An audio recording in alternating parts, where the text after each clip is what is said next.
بسم الله الرحمن الرحيم. اللهم صل وسلم وبارك على سيدنا محمد. ازيكم يا حبايبي، عاملين ايه؟ وحشتوني قوي.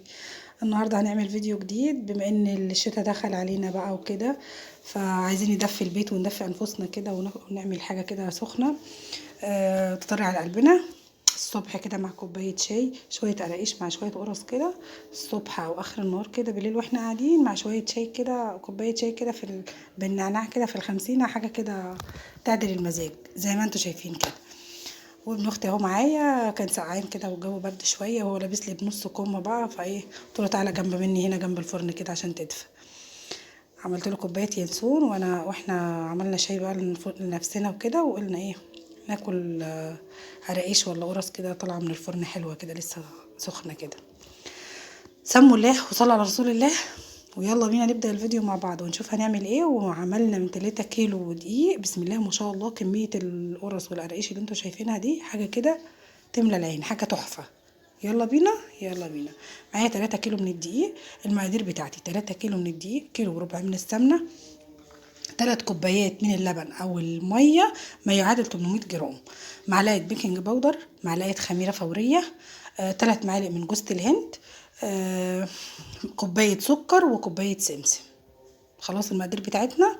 هننزل الاول بالخميره والبودر والسمسم والجوز الهند والسكر، وهنقلب ده كله مع رشه ملح، ونقلب ده كله كده مع بعضه زي ما انتم شايفين. بعد كده هننزل بالسمنه، ننزل بالسمنه بتاعتنا، كيلو وربع من السمنه.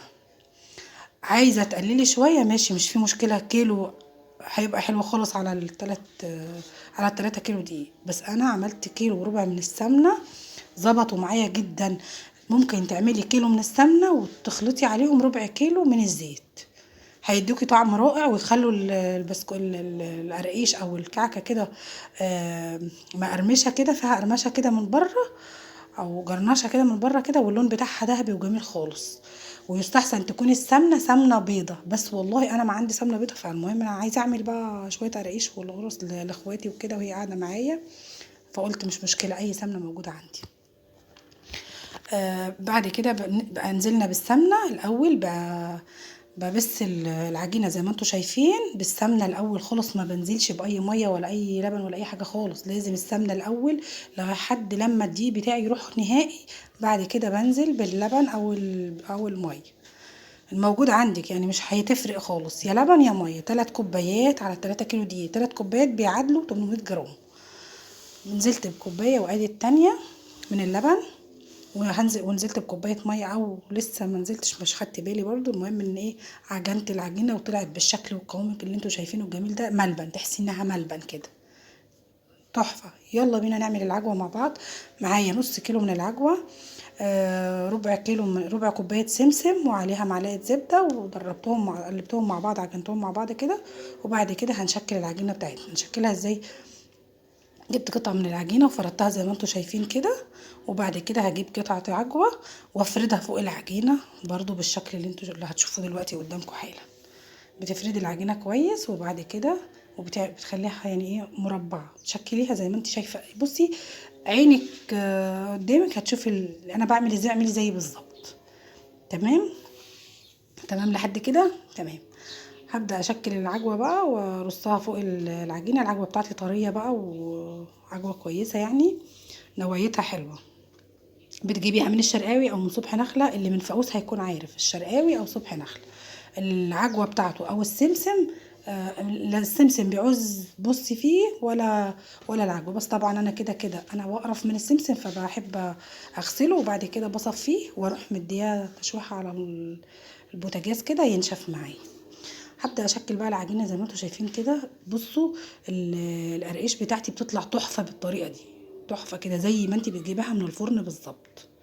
تمام تمام كده شكلنا ده شكل كده اهو. دي طريقة للعجو. طيب في طريقة تانية، بشكل برضو العجينة زي ما انتوا شايفين كده، وهجيب العجوة واعملها رول زي ما انتوا شايفين بالطريقة دي، وابدأ الفها برضو في النص كويس كده. بس اهم حاجة بتلف الرول كويس وتخلي العجينة تتماسك مع بعضها تاني، يعني انت شايفة. خلاص كده هبدأ اقطعها برضو زي ما انتوا شايفين بالشكل ده اهي. ده طلعت برضو ده شكل تاني يعني. شكلي بقى زي ما انت عايزه بكل كذا شكل. وبعد كده هعملها برضو ساده، هعمل قرقيش ساده خالص عشان اللي حب العجوه ماشي، اللي مش حابب العجوه ياكل بساده. وهعمل كمان شويه قرص هتشوفوها دلوقتي برضو. القرص كانت طريه وهشه وجميله لان اللبن بتاعي كنت انا غاليه وحطاه في التلاجة.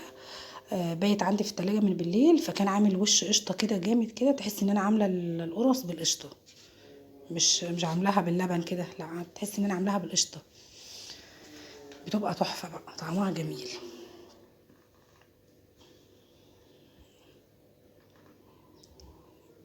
دي كده ده كده برضو رول كده، وهبدأ ادوس عليها بايدي كده بس دوسة بسيطة، وبعد كده ايه هلفها زي ما انتوا شايفين كده. اهم حاجة تقفلي العجينة كويس، مش تسيبيها مش متقفلة، اهم حاجة قفلي العجينة كويس، ما تسيبهاش كده عشان ما تفكش منك. اهي زي ما انا بقفلها كده كويس جدا، وبعد كده لفيها لفة واتنين وتلاتة كده، هتبص تلاقيها ايه مسكت مع نفسها. خلاص خلاص. هبدأ ابطها بقى بطة بسيطة كده، وبعد كده هقطع ال- العجينة معايا، وتطلع برضو ايه قرقيش زي ما انتوا شفتوا. بعد كده ده شكل تاني برضو، يعني بصي بتعملي كذا شكل كده، نوعي كده يعني. هنخلص كل القرقيش بالطريقة اللي انتوا شفتوها دي كده، وبعد كده نبدأ نعمل شوية من القرص. اللي وصل لحد هنا بقى، اللي وصلت هنا وما دوستش لايك، يا ريت دوسي لايك وشيري الفيديو لكل الاصحاب والاصدقاء كده، عشان خاطر ايه الكل يستفيد، يعني عشان الكل يستفيد. ولو مش عجبك الفيديو برضو دوسي لايك يا ستي، مش هتخسري حاجه. ودلوقتي خلصنا القراقيش بتاعتنا، هنبدا نعمل شويه قرص عجينه، شويه عجينه صغيره كده، وقلت اعمل شويه قرص.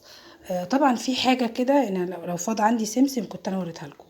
القرص زي ما انا رصيتها زي ما انتوا شايفين، انا عملتها زي ما انتوا شايفين بالشكل، شكلتها بالشكل اللي انتوا شايفينه قدامكم ده. ممكن تجيبي شويه حوالي ربع كوبايه سمسم، وعليها معلقه زيت ومعلقه ميه، قلبيهم على بعض.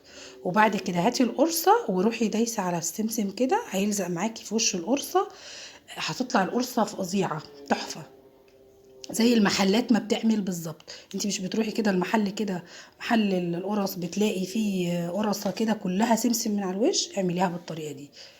ربع كوبايه سمسم وعليها معلقه زيت ومعلقه ميه، قلبيهم. وبعد كده تجيبي قرصه بعد ما تشكلي القرصه، بتروحي دايسه جايبه القرصه وقلبها كده على السمسم، دايسه دوسه كده، بتروح واخده السمسم كله ولازق في قلب على وش القرصه كده. بعد كده بتدخلها الفرن، بتطلع حاجه تانية. وزي ما انتوا شايفين انا كده خلصت الفيديو، وبدأت بقى سبت على ما خلصت القرص كلها والقراقيش كلها. اول صاج انا عملته هو اول صاج انا سويته، تمام. اول صاج بتعمليه هو اول صاج بتسويه، وبيطلع بالشكل الجميل اللي انتوا شايفينه ده. شايفين؟ تحس ان رول كده، اشكال فوق بعضيها كده، حاجه تحفه. وكده خلصنا القرقيش بتاعتنا، بدأنا نسوي فيها. ما بتاخدش وقت معايا بقى، وبتحمصيها كويس عشان لو هتركن معاكي او مش هتطول معاكي. لو انت عامله كميه وهتركن معاكي، حاولي تدوسي كده على التسويه شويه وتخلي النار هاديه عشان تطلع محمصه وجميله كده بالشكل اللي انتوا شايفينه ده. خلاص كده خلصنا الفيديو مع بعض. يا ريت بقى لو عجبكم الفيديو ما تنسونيش في لايك وشير، ودعوه حلوه من قلبكم كده، ودعوة لأختي وبنتها ربنا يشفيهم يا رب ويعفى عنهم، ويشفي كل مرضانا ومرضى المسلمين يا رب العالمين. لأن الواحد راح بصراحة راح تكشف، لقينا الدنيا يعني في فيروس باين شغال يعني في الجو كده، والكل تعبان، وربنا يشفي كل مريض يا رب. ربنا يشفينا ويشفي كل مريض يا رب. ودلوقتي كوبايتين شاي في الخمسينة كده بقى مع القرص، قاعدة كده بمزاج كده، وباكل القرص وبشرب الشاي. اقول لكم ايه رايكم في القرص؟ شكلها جميل، والقرايش بتاعتي تحفه بجد، ابهرت كل اللي كانوا منها يعني. بالف هنا وشفا يا رب. ويا رب البيت يجعله مفتوح دايما بحسهم وحس كل اللي يدخل البيت يا رب، وبحس الموجودين في البيت. وكل شتاء وانتم طيبين. دفوا البيت كده وفرحوا ولادكم كده باي حاجه، ده لو بكيلو دقيق بس هتفرحي ولادك. زي ما انتم شايفين كده، ادي القرص بتاعتي خلصتها اهو، طلعت هشه وجميله وطريه، والله طريه تحفه. ايه رايكم بقى في الجمال؟ حاجه كده جميله جميله كده. لايك وشير بقى وسبسكرايب للقناه عشان يوصل لكم كل جديد. بحبكم في الله، ربنا يديمكم نعمه في حياتي يا رب. اسيبكم في رعايه الله وامنه، واسيبكم بقى كملوا الفيديو مع بعض بقى كده. السلام عليكم ورحمة الله وبركاته.